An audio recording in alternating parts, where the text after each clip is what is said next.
You know, in the plus 15 years I've been a Chelsea fan, this is the first time like I actually felt helpless against Arsenal. This is the first time I felt like we are not even in the game. We're second best. We're no longer. We are just so poor. It's not anger. I'm not even angry at the team or anything. It's just the hurt and realization of how bad we are. How we're no longer on the same level as Arsenal, man. That was a painful watch.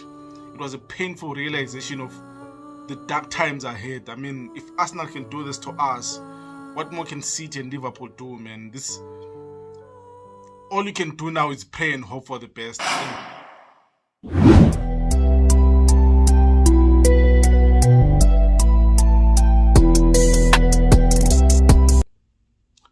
Welcome everyone to MRM Sports. I'm your host, Ronald M.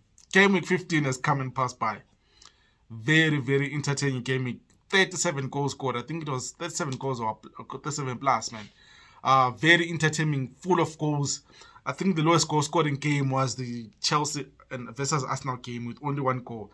I thought every other goal had 2+ goals, man. I mean, the highest scoring being the 7-goal thriller between Leeds and Bournemouth. Very interesting game week 15. Both Saturday and Sunday, it's so much crack of games, man. So many shockers of results, man. And you know what? As a Chelsea fan, Man United fan, Spurs fan, I mean, it was a terrible game week. But I think as a Chelsea fan, overall, it was the worst game we could ever wanted to see or witness, man. Let me just go through the results before we react to all the matches, man. Saturday kicked off with Leeds versus Bournemouth. What an entertaining game. I mean, Leeds came from behind. I think it was from 3-1 down to win the game 4-3, 7-goal thriller, man. Then City left it late with the Haaland penalty. I mean, the Cyborg came in and scored a pressure penalty. I mean, the keeper, Ben Leno, almost saved it, but then City won 2-1. Nottingham Forest again snatched a draw at home to Bournemouth, to Brentford, with a 2-2 draw. Wolves are lost again. I mean, Wolves are in trouble. Let's hope the new coach will do something. Wolves lost 2-3 at home to Brighton. Everton lost at home 2-0 to Leicester, man. A bad defeat for Lampard. Then Super Sunday, of course, with the Chelsea losing 1-0 at home to Arsenal, deservingly losing to Arsenal. With Aston Villa, Unai Emery shocking Man United, man. Shocking United 3-1. With Southampton losing 1-4 to Newcastle. I mean, Newcastle on fire, man. And then Crystal Palace stealing it at the death away to West Ham. West Ham lost 1-2 to Crystal Palace, man. You have to feel for Moyes. But then Black Excellence prevailing in Patrick Vieira. Then, of course, to end the game week 15, I mean, a crack of a game. Spurs losing at home 1-2 to Liverpool, man. What a game. Let's react to the games, man. Let's start off with, of course, Chelsea. Man, you know, as a Chelsea fan, for over 15 years I've been a Chelsea fan, man. This is the first time I felt so helpless watching Chelsea. Like, I'm not even on some, this is Arsenal, we're supposed to banter them, we're supposed to be all over them, even if they play pretty football, we're supposed to get a result. This is me acknowledging how good Arsenal are, and moreover acknowledging how average and how bad Chelsea are now, this current state, man. When the takeover happened, I never thought would fall so low. In all honesty, when the takeover happened, when the transfer window opened and we were busy being linked to almost every player, trying to sign every top player, I never thought this is how low it would fall, man. And to realize how low we've fallen, man. I mean, like I'm saying, for over 15 years, especially playing in a London derby against Arsenal, I've never felt so defeated, so poor. You know, earlier I was just trying to decide is this worse than the Villas-Boas era, or the Villas-Boas era was the worst of them all. But then, I won't lie to you guys, for me, this is a bad period for Chelsea, man. But you know what? I'll always support Graham Potter. I mean, I believe, because I've seen what he has done with Brighton, I'll believe that he will turn it around. But then still on Graham Potter, man, I got into it on Twitter with someone, then they ended up pulling I think it was a racist card talking about, in my mad heart, I'm not supposed to, I don't know better than Graham Potter, I'm not supposed to comment. Of which, yeah, you get those on Twitter, some idiots on Twitter, man. But then for me, I think the midfield selection was all wrong. I don't understand how in a game where Arsenal this season are dominant in the midfield, you play Jorginho, Ruben Loftus-Cheek, and then Mount. For me, it doesn't work. I mean, you have Kovacic on the back. I don't understand how Zakaria. At the moment, Zakaria is the only defensive midfielder I have, with Kante out injured. Zakaria is the only defensive midfielder. So for him not to even make it in the pitch, and for Kovacic not to start a big game. I mean, we saw the difference Kovacic made when he came against United. And for him not to start this game, in as much as maybe he wasn't fully fit, I never understand why, if a player is not 100% fit, they don't start the game. And then maybe they're moved in the 60th or the 70th minute. They have to wait. Even if he plays half an hour and then he plays, I mean, half of the game, 45 minutes, and then he comes off. I would understand that. Why would you want to bring him on and now chasing the game? Where his impact really is not, he has to try and catch up to the speed of the game. And then by that time, Arsenal controlled everything in the game. We're second to every ball, second to every title. Chelsea had no fight in them. I mean, the midfield for me was all wrong. In as much as you can slander Oba, can say the case of the number 9 is following him in Chelsea, it's difficult to see how it's his fault. I mean, I think it about 8 touches of the ball or so. It's difficult to see how you can blame him because he was not involved in the game. We're not involving in the game. He had to drop deep to actually try and get and touch the ball. And can someone tell me what is Havertz doing on the pitch, man? I mean, this is not a Havertz hater or whatnot, but then I fail to understand in a game where we have to try and be creative to a certain extent. I mean, okay, who is the creative outlet for Chelsea? Like, which player today or in the Chelsea team can you say is a creator of that team? Sterling is not a creator. Even at City, Sterling was never a creator. You had Gundogan, you had David Silva, you had KDB, you had the other Silva. I mean, he was never, even at Liverpool, he wasn't that creator. It was Coutinho and the other players. So Sterling is not a creator. Oba is not a creator. Havertz is proving not a creator. Mount hasn't been that typical number 10. Is more of an 8. Jorginho is not a creator. Ruben Loftus-Cheek is not a creator. The defense, there's no creator. Yes, James and Chilwell are out. Who's the creator? I would rather have played Pulisic. In all honesty, I mean, you know what? This feature is not about Chelsea, but then Chelsea were so bad and average. The fact that Thiago Silva for us was the man of the match. The fact that Thiago Silva at 38 years is still carrying this Chelsea team. Personally, can play till he's 40, but then the fact that he's our best player week in, week out is really a worrying phase for Chelsea. It's a worrying thing for Chelsea. I mean, let me just round off on Chelsea. I mean, I could do the whole video about Chelsea, but to round off on Chelsea, I would rather come January, we do what Newcastle have done. Get good players, bring them in, and then have a better second half. I mean, the World Cup, if I know Chelsea have been making signings to the backroom staff, the whole of World Cup, they should be watching players we have to go for in January. Especially if there's a new player who's emerging in the World Cup, hopefully there'll be one. Chelsea should be all over it, trying to sign and making sure we improve the squad. Because in as much as we've been terrible, we're still, I think, 5 points up top 4. It's not that bad. It's still recoverable. I mean, we just have to make sure we pick up a run of form even after the World Cup and cover the gap and hopefully finish in the top 4, man. But then we were so poor. Chelsea was so bad, man. And then on to Arsenal. I mean, what can you say? I mean, I think in a way Arsenal have proved that maybe if you give Graham Potter time, he can turn it around. I mean, there was a time where no one thought Arteta would be this good. No one thought Arsenal would be this good under Arteta. And them backing Arteta, shaping the team in his own image, letting go of some players, basically writing some players off, bringing in young players, making some risky signings. It's proving to work for Arsenal. It's proven to be working for Arsenal. I mean, they're in a title race now. This whole notion that Arsenal haven't played any big team or whatnot is out of the window, unfortunately. Because they did beat Liverpool, Spurs, Chelsea. I mean, they narrowly lost United. So they are a big team. They are in the race for the title. I mean, it's between them and City. And yeah, I mean, they deserved, even the goal Chelsea conceded, I mean, again, from set piece. I mean, that was comical defending, really. But Arsenal did deserve to win the game. I mean, they controlled us, they pinned us in our own half. At times, we couldn't get out of. There was no outlet whatsoever, man. I think with the midweek game against City, I'm already writing it off. Against Newcastle on weekend, I think at most we should draw, because if we're not careful, Newcastle put 4 or 5 past us, if we're being honest, man. But yeah, I mean, what else can you say? Chelsea lost, we deservedly lost.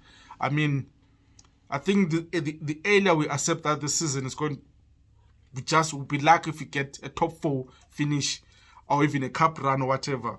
The better. I mean, it will save us a lot on mental health wise if a Chelsea fan, man. But then yeah, that was a disappointing night. And then we talk about the Liverpool versus Spurs game. I mean, what is it with Spurs and them trying to win a game second half? I mean, we saw it in the game against Bournemouth. We saw it in the Champions League. We're seeing it again against Liverpool. And this time around, man, they played a good team in Liverpool. And Liverpool, second half, yes, they were under the pressure. But then those 2 goals. I mean, if I'm a Spurs fan, in all honesty, I'll be questioning Conte. Why do we start so poorly in the first half? Why do we have to be risk adverse in the first half? Why do we have to sit back and try to absorb pressure and hopefully hit teams in the second half? I mean, Liverpool have been there for the taking, if we're being honest. Liverpool have been there for the taking this whole season. If Spurs have started strongly, I mean, put positive-minded players on the pitch. Start your Kuliveski. I mean, for him to come and try and have an impact against a team when you're 2 down, against a good team with good defenders. Yes, it did come on and create a chance for Kane, and then all of a sudden Spurs live so alive. I mean, second half Spurs came out guns blazing, man. And you wonder why don't they start the same way? I mean, if I'm a Spurs fan and then we lose, yet we've given our all, yet you have seen our team play the whole 90 minutes on front foot, I think I would understand. Then it's easier for you to judge where the team should improve. But then if they sit back, I think it's now at a point where you don't think it's a player's mentality. It's actually Conte's tactics to say, let's just sit back and absorb pressure. Hopefully, when the opposition is tired, we can hit them on a counter. And it has cost them the 3 points. I think now, there was a time where I thought Spurs would be in the title race.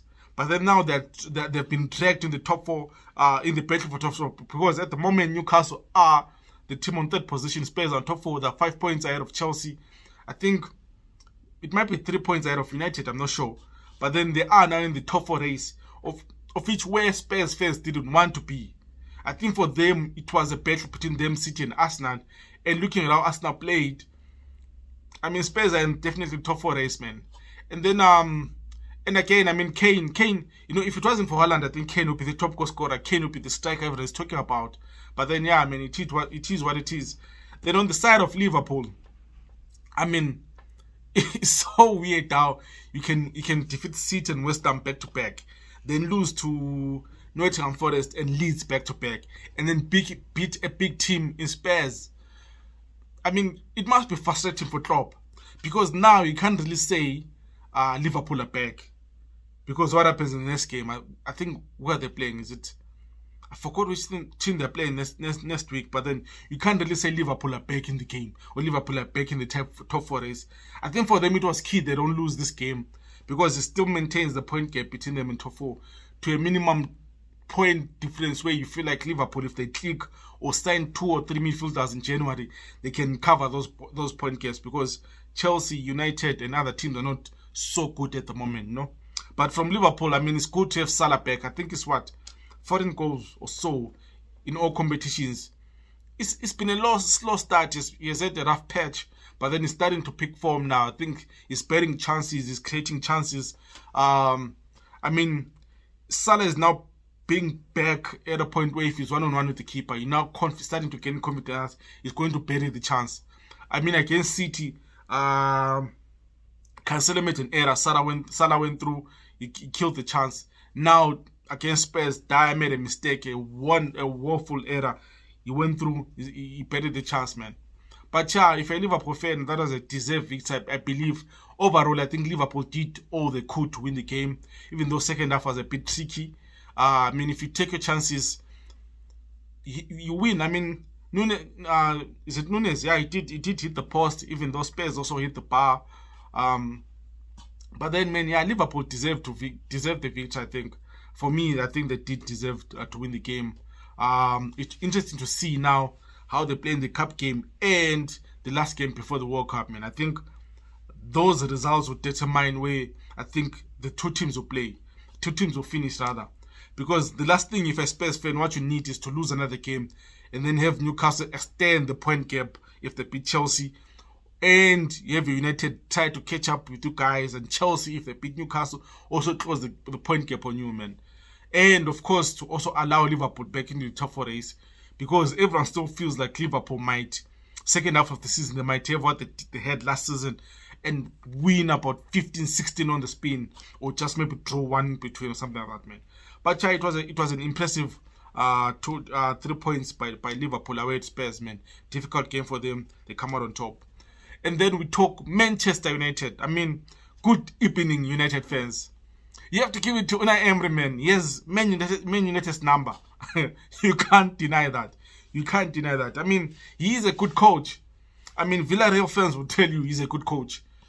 Sevilla fans will definitely be the first to jump over the roof and tell you Unai Emery is a good coach. And if we're being honest, Arsenal fans, considering the budget was working, the players inherited from Arsene Wenger, them taking them to 2 fifth place finishes and the Europa League Cup, man, final, where they lost to Chelsea, of course, they will tell you he's a good coach. Even though the media will say his stint at Arsenal was a dismal spell, really. I think he did fairly well, and it's proving the way Villa played. I mean, United were shocked. United were so shocked. I mean, Villarreal, that first 10 minutes, I mean, it were on fire. The free kick by Dean, I mean, was brilliant. I mean, was it the Watkins goal? No, it was was it Bailey's goal? I forgot who scored the first goal, man. That was a brilliant goal. And then, of course, the Ramsey goal to top it all off, man. That was a brilliant goal again. Where did it go wrong for United? For me, I watched the whole 90 minutes. I feel like where Eric Ten Hag made a mistake was the positioning of Rashford. I feel like, yes, Garnacho should have started, but then Rashford has always been deadly, coming from the left flank, cutting into his right foot. Coming from the left flank, yeah, cutting into his right foot. I think Rashford has been deadly on that flank. The fact that he has swapped flanks, he looks so ineffective on the right flank, man, having to maybe cross the ball or try to cut into his left or dribble going inside the pitch, man. He looked so ineffective, man, and I think that's why Ten Hag got it wrong. And again, Van de Beek, yes, that's his guy. He knows him best from Ajax. I think if I was Ten Hag, or maybe if Ten Hag looks back at this game, maybe would have started maybe Fred in that position, man.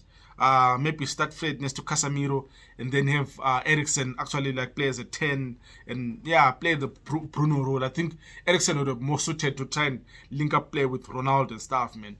But then I think from a Chelsea fan, sorry, I know it's United, but then from a Chelsea perspective, at least the gap between us United still remains the same points. I mean, they're not pulling away with the top four, chasing top four spot, man. But then, yeah, I mean, what can you say? It was a bad day in the office. Unlike Chelsea, I think United fans can say it was a bad day in the office. Maybe the tactics of the coach, and maybe they missed Varane, yeah.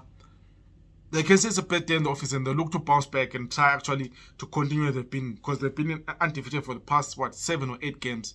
So it was definitely a bad day in the office. I mean, they've seen what United can do under Ten Hag, and they're hoping it just builds on from this defeat and goes forward. But then if you're a Villa fan, man, I mean, so it's the best that you can want. The new manager bounce.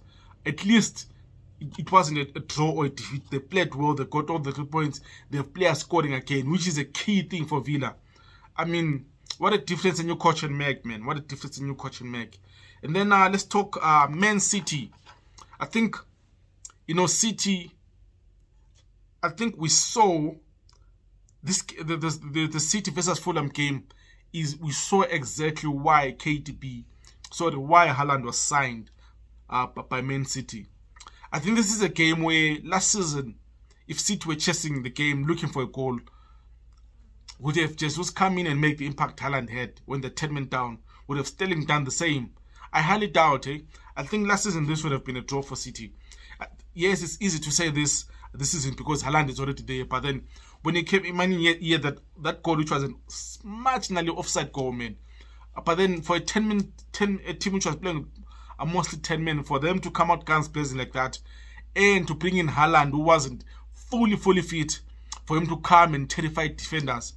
And I mean, when you think about it, that pressure penalty, in as much as Bendlano nearly saved it for Fulham, I mean, City hadn't had a penalty taker for the past how many seasons? You think would have taken it last season?